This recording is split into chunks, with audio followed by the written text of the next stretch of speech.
There's one truth I've always tried to ignore, but today I can't stay silent any longer. No one can hurt you deeper than your own family. My name is Claire Johnson, 28 years old, and I'm from Los Angeles City, where success is measured by power, money, and status.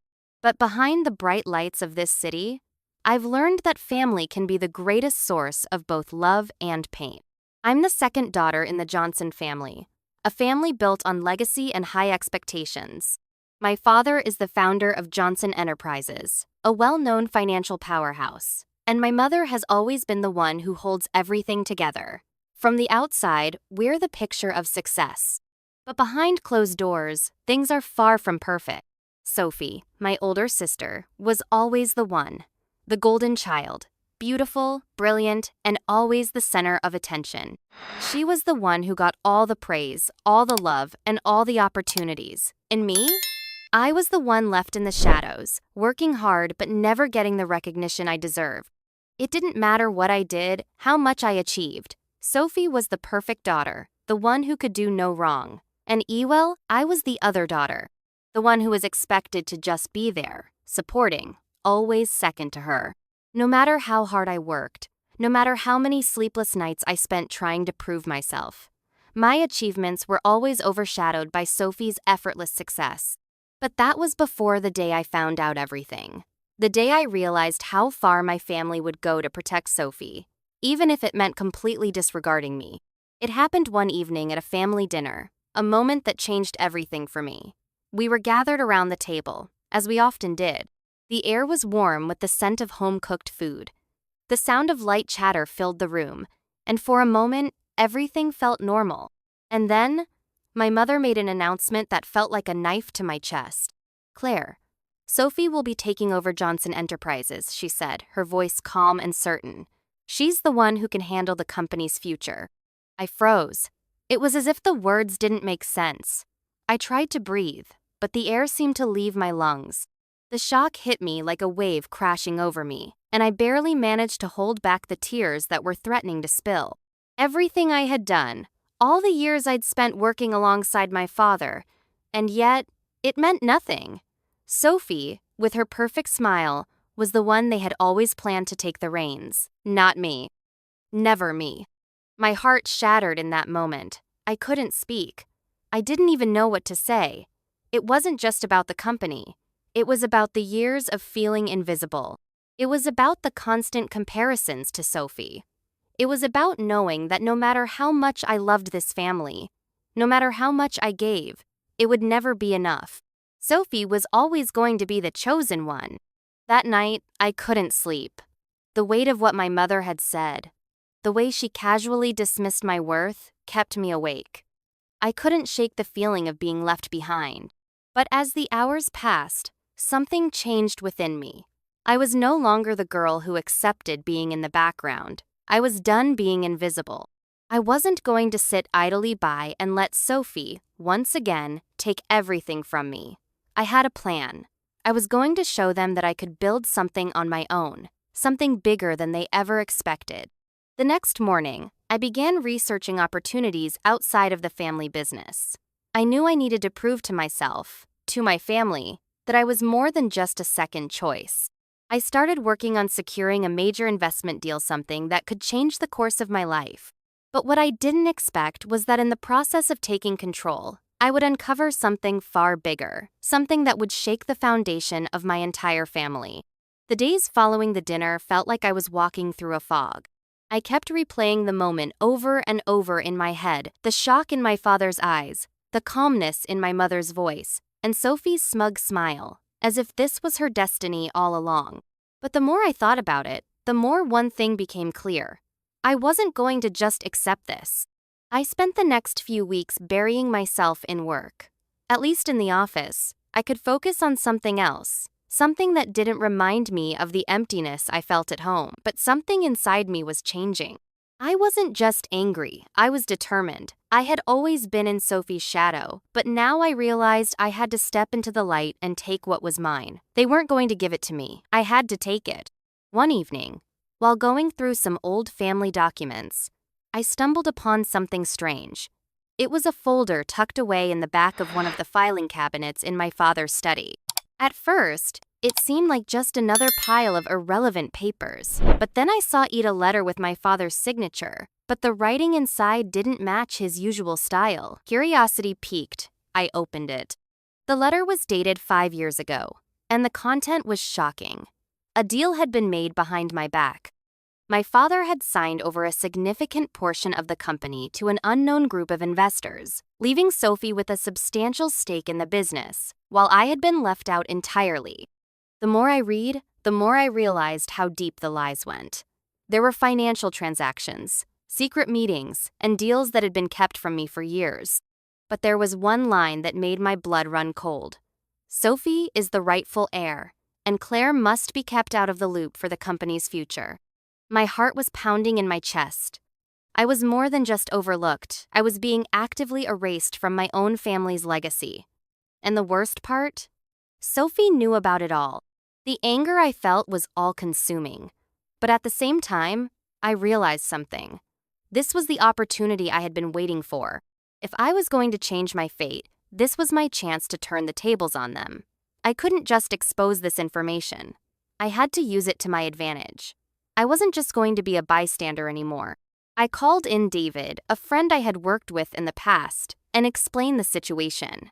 He was shocked but supportive, offering to help me understand the legal implications of what I had found. David had connections, and he was the one person I trusted completely. Together, we began to piece everything together. The deeper we dug, the more corruption and deception we uncovered. It wasn't just a matter of business deals. This was about family secrets, hidden agendas, and power games that stretched far beyond the company. I was no longer fighting for a job. I was fighting for my identity. Everything I had ever worked for, everything I had ever been told was mine, had been taken from me. And now, I had the proof. But it wasn't enough to just have the evidence. I needed something more, a plan, a strategy to strike when the time was right. I spent days researching, reaching out to the right people, gathering support from investors who had been left in the dark. I had to build a network, a team of people who didn't just care about profits, but about honesty, fairness, and reform. Finally, the day came when I felt ready. I knew exactly what I had to do. I was going to bring this all to light, but not in the way they expected. I wasn't going to shout about it from the rooftops. I was going to hit them where it hurt at their core. In their most prized possession, the company. The night before the big board meeting, I met with David one last time to finalize everything. I was calm, far calmer than I thought I would be. But beneath that calm exterior, I was seething. The next day, everything would change. I was no longer the family's forgotten daughter. I was going to be the one in control. Claire, David said, his voice steady. Once you expose this, there's no going back. Are you sure? I looked at him, a sense of clarity filling me. I've spent my entire life letting them control me. It's time to take back what's mine. The next morning, I walked into the boardroom, and the atmosphere was different. Sophie was there, sitting confidently at the head of the table, already having the ear of the board members. My father was by her side, his usual composure gone, replaced with a nervous tension I hadn't seen before. They thought they had it all under control, but what they didn't know was that I had a card to play that would change everything. The day of the board meeting felt like a storm was brewing.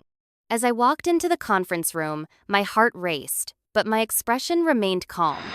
The room was filled with the familiar faces of the board members, all sitting at the long table, their eyes shifting between Sophie and my father.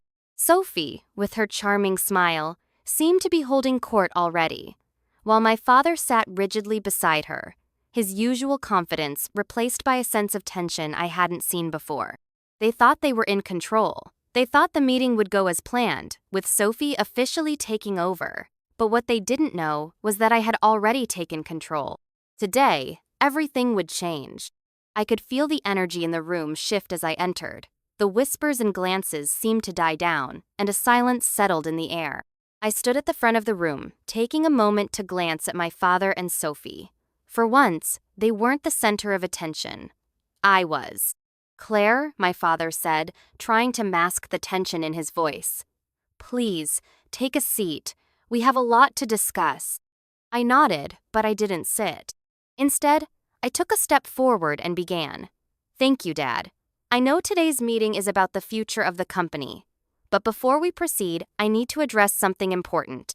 Sophie shot me a quick glance, her smile faltering for a second. My father looked at me, his eyes narrowing.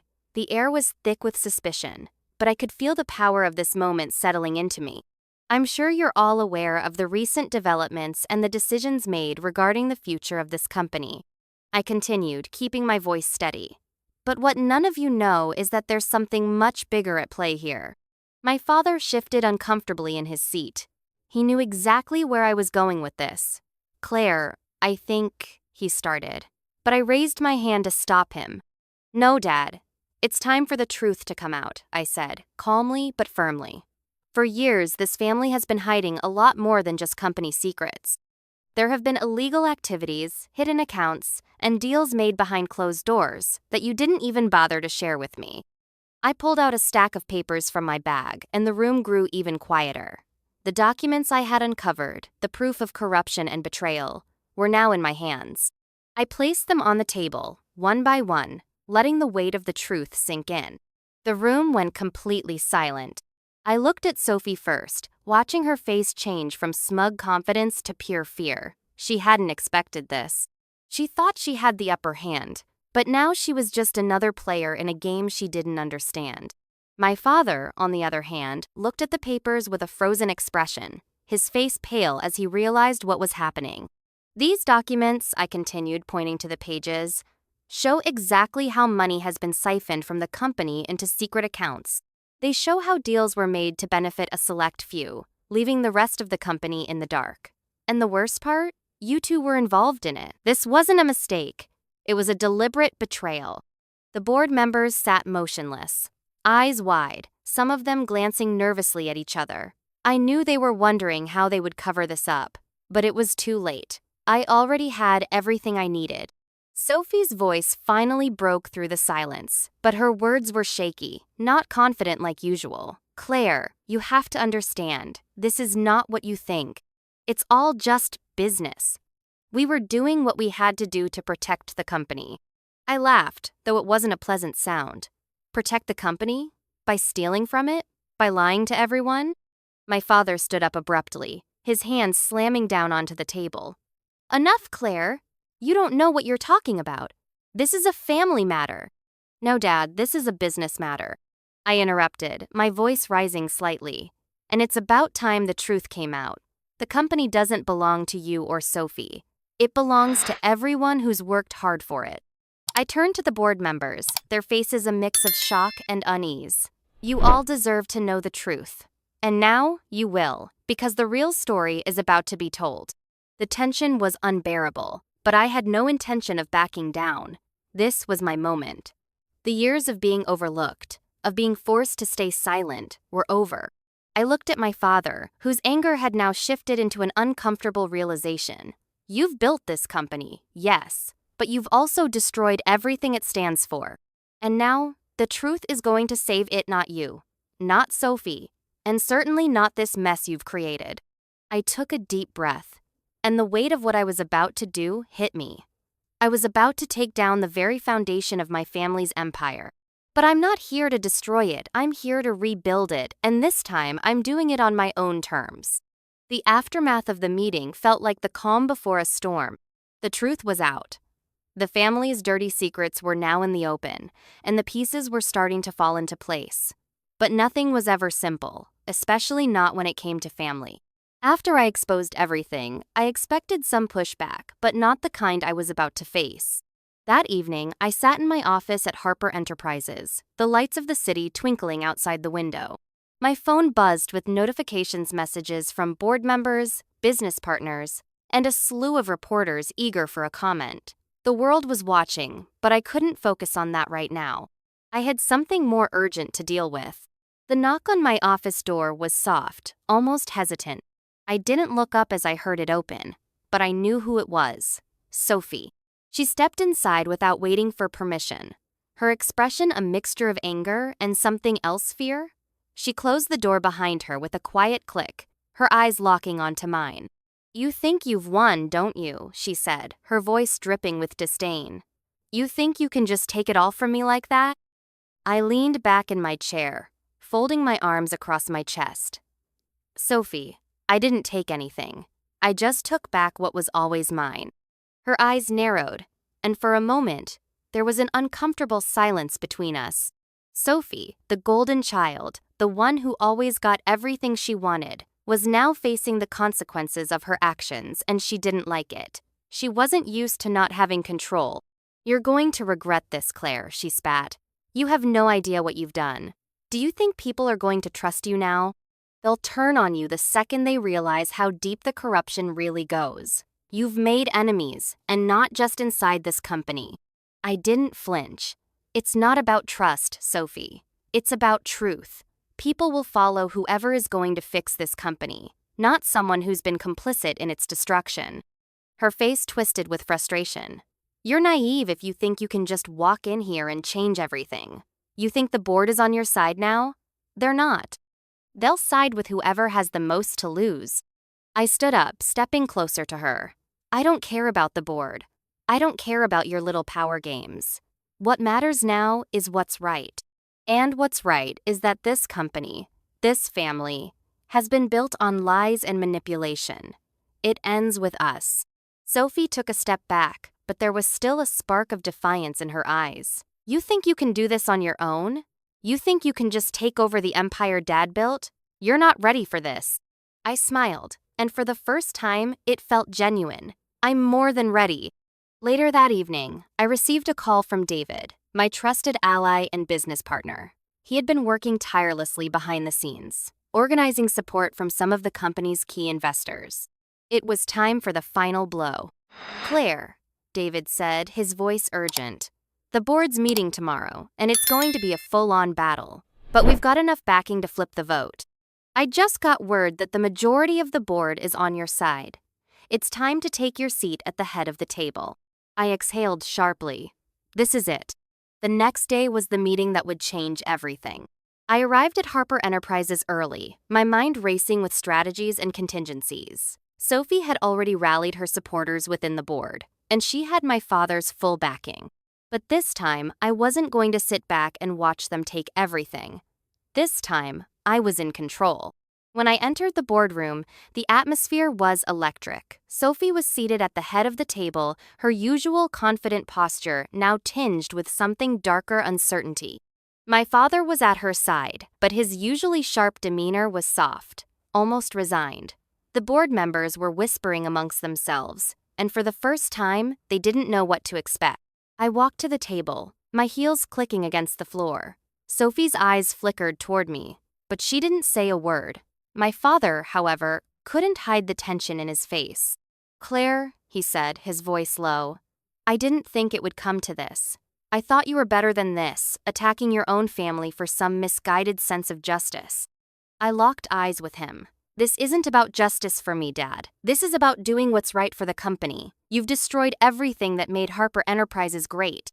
It's time to rebuild it on honesty and integrity. The vote was about to begin. The room fell silent as the chairperson called the meeting to order. Sophie and my father watched me closely, waiting to see if I had any real support. The weight of this moment pressed down on me, but I stood tall. Claire, my father said once more, his voice almost pleading. You don't have to do this. We can fix things. Let Sophie take over. She's the one you've always wanted to be. For the first time, I felt nothing. No guilt, no hesitation, just the calm certainty that this was my moment. I'm not interested in your empty promises anymore, I said. The truth is out, and the company will follow whoever is willing to lead it into the future. The chairperson turned to the board. All those in favor of Claire Johnson as the new CEO, raise your hands. I held my breath as one by one, the hands went up. And when the final vote was counted, it was official. Claire Johnson was now the CEO of Harper Enterprises. The aftermath was immediate and dramatic. Sophie stormed out of the room, her face flushed with anger. My father stayed seated, his hands trembling as he processed what had just happened. The board members, who had once been his loyal supporters, now looked to me for leadership. I stood at the head of the table, taking my seat as the new leader of Harper Enterprises. My family was in chaos, but I was finally in control. This was my victory. But more than that, it was my redemption. The years of feeling like the forgotten daughter, the one who was never good enough at all, ended here. The weeks after my appointment as CEO were both exhilarating and surreal. I had achieved what I'd once thought was impossible. Harper Enterprises was now mine, and I was in control of everything: decisions, power, direction. I'd rebuilt the company from the ground up, making changes that felt like a fresh start. But there was one thing I hadn't prepared for: the emptiness that came with it. At first, the rush of success was overwhelming. I watched as the company's profits soared, as we started rebuilding our reputation and trust with investors. But with every success, the distance between me and my family grew wider. Sophie, of course, couldn't accept what had happened. She kept her distance, refusing to speak to me, barely acknowledging my role as the new CEO. She had made it clear that she didn't just feel betrayed, she felt entitled to the company, and she wasn't ready to give up that control. But what hurt the most was not Sophie's cold shoulder, it was the absence of my father. Dad stopped coming into the office. At first, I thought it was because he was grieving the loss of his role in the company, but soon, I realized it was something much deeper. He wasn't just stepping away from the company, he was stepping away from me. The calls I made to him were ignored, and when I finally reached him, he sounded disconnected, almost defeated. It was as if the man who had once been my hero was now a stranger. One day, after a particularly difficult board meeting, I decided to go to his house. The mansion where I'd grown up felt foreign to me now, the walls echoing with the silence that had come to define my family. I rang the doorbell, my heart pounding in my chest.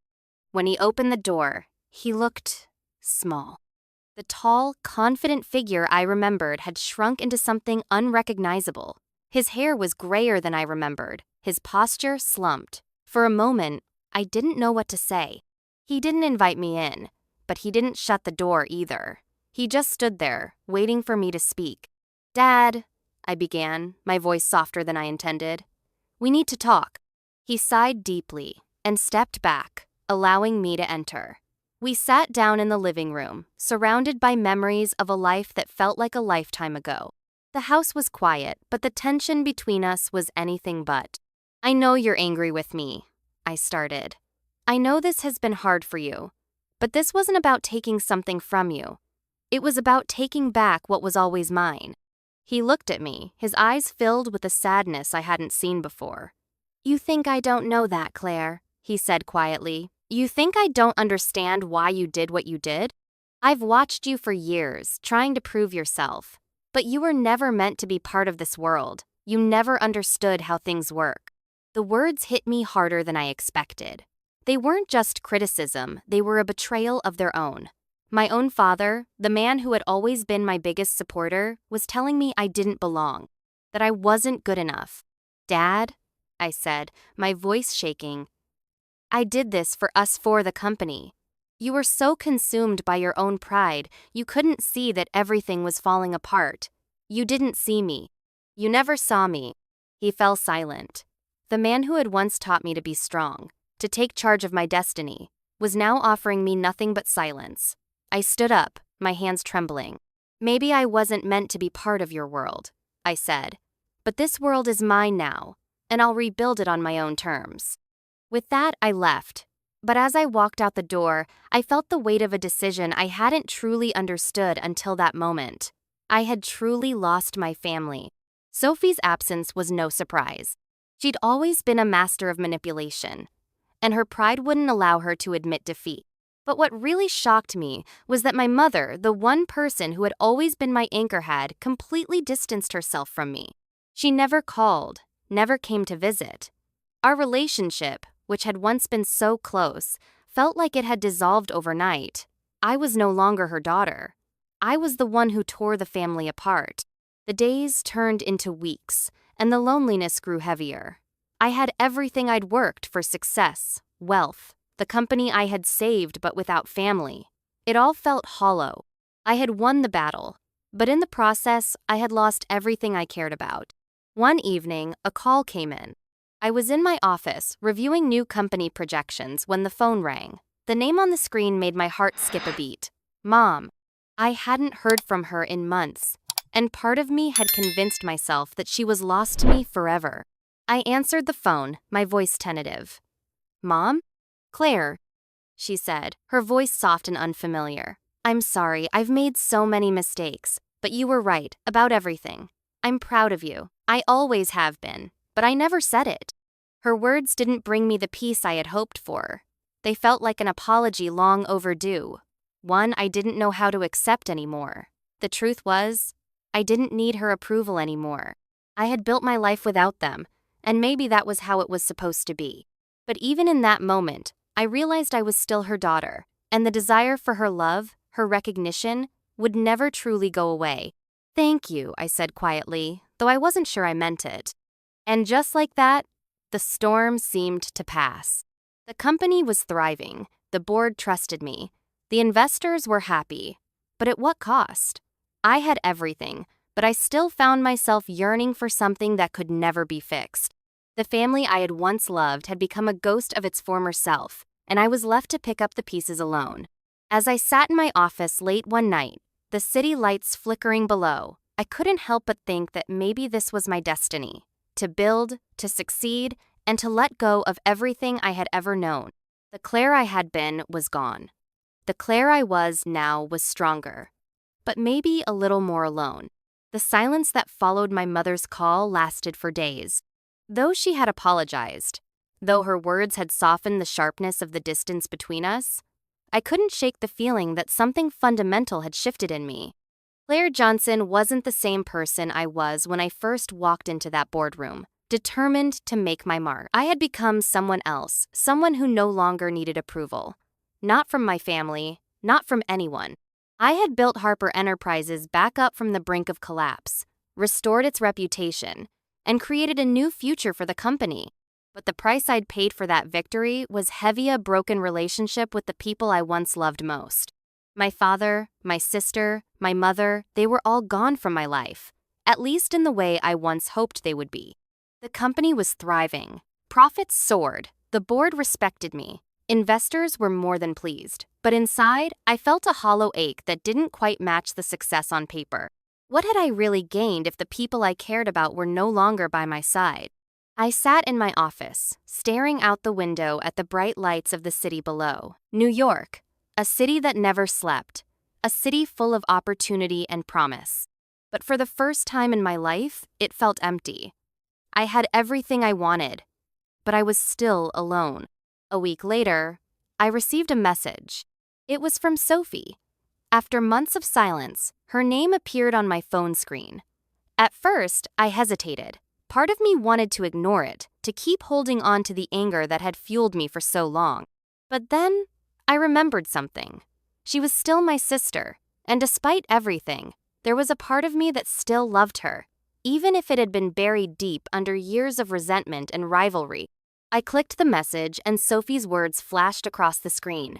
Claire, I don't know if we can ever go back to how things were. I don't know if we can ever forgive each other, but I want you to know that I'm sorry. I never meant for it to go this far. I'm ready to fix this, but only if you are. The sincerity in her message stunned me. I never thought Sophie would be the one to extend an olive branch. She had always been so sure of herself, so used to being the golden child, the one who never had to apologize for her actions. To see her admit her faults and to genuinely want to make amends was something I didn't know how to process. For days, I thought about her message, weighing the pros and cons of forgiving her, of allowing her back into my life. But then, it hit me, this wasn't about her anymore. This was about me. It was time to make a decision.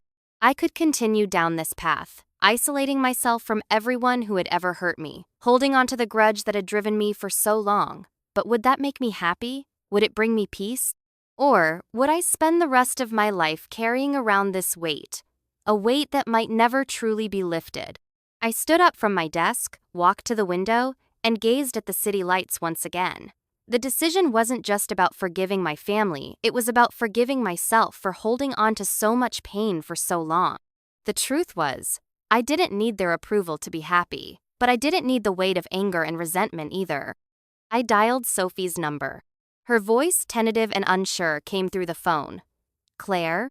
"Sophie," I said, my voice steady but with a hint of emotion I hadn't allowed myself to feel in years. "I've been thinking about everything, and maybe it's time we stopped pretending we're fine. Maybe it's time we fix this together." There was a long pause on the other end of the line, and then Sophie spoke. "I don't know what to say, but thank you, Claire. You don't know how much this means to me." I smiled, feeling a weight lift off my chest. The healing had begun. The next few months were a slow and steady rebuilding. Sophie and I didn't immediately jump back into the close-knit sisterhood we once had, but we started talking. We repaired what had been broken, piece by piece. It wasn't perfect, nothing ever is, but it was a start. Slowly, we learned to trust each other again, to see each other not as rivals, but as sisters, bound by more than just blood. As for my father, our relationship was still fragile. But for the first time, we were able to have an honest conversation about the past, about his choices and mine, and about the future. It wasn't an easy conversation, but it was necessary. We didn't have all the answers, but we were no longer strangers.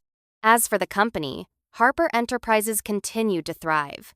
I continued to lead with integrity, keeping my promise to rebuild it on the principles of honesty and fairness. It wasn't just about business anymore. It was about legacy, about doing what was right, not just for myself, but for everyone who had worked alongside me. And as I stood in front of the boardroom, addressing the investors, I couldn't help but feel that this was what success truly meant.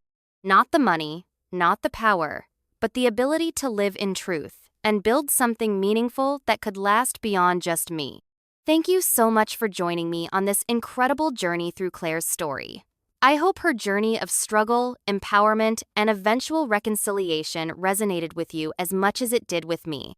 From the emotional roller coaster to the powerful moments of growth, Claire's story is a reminder that no matter how tough life gets, we can always find the strength to take control and change our future. If you enjoyed this story and felt inspired by Claire's journey, don't forget to hit that like button. Your support helps this channel grow and allows me to bring you more real-life inspired stories that you won't want to miss. Feel free to share this video with anyone who might be going through their own struggles or seeking motivation. Claire's story shows that even when everything feels like it's falling apart, we have the power to rise above. And if you haven't yet, please subscribe to the channel and hit the notification bell so you can be the first to know when we release more powerful, emotional, and inspiring stories every week. Your voice matters to me, so I'd love to hear your thoughts in the comments below. Have you ever had to fight for your place? What did you learn from your struggles? Let's continue this conversation and support each other. Once again, thank you for watching. And remember, stay strong, stay true to yourself, and never let anyone define your worth.